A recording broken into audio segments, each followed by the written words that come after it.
মানুষের পাপের ভাগই এই ছোট্ট শিশুটা নিবে কেন? এই শিশুর তো কোনো দোষ ছিল না। এই শিশু তো বলেনি তোমরা জেনা করো। তাহলে এই শিশুটাকে এর দায়ভার কেন নিতে হবে? যেখানে ছোট্ট শিশু জন্ম নিলে সেই শিশুটাকে আত্মীয় স্বজনরা সুন্দরভাবে আদর স্নেহ করে সুন্দর সুশীলভাবে বরণ করে নেয়, সেখানে এই শিশুটা জন্মের পরেই শিশুটাকে পানিতে রাস্তায় ফেলে দেওয়া হয়। আসলে শিশুটার কোথায় দোষ ছিল? আমরা মানুষ হব কবে? একজন মা, একজন নারী কিভাবে পারে তার 9 মাস গর্ভে ধরা শিশুকে এইভাবে রাস্তায় ফেলে যেতে?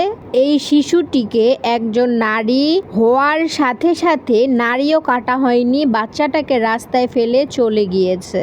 ভাগ্যক্রমে শিশুটির কান্না কেউ শুনতে পায় একজন নারী এসে সেই বাচ্চাটাকে কোলে নিয়ে হসপিটালে ভর্তি করে। ভাগ্যক্রমে বাচ্চাটি বেঁচে যায়। যারা এই ধরনের কাজ করে আমি তাদেরকে বলবো তারা নারী নামের কলঙ্ক, তারা মা নামের কলঙ্ক।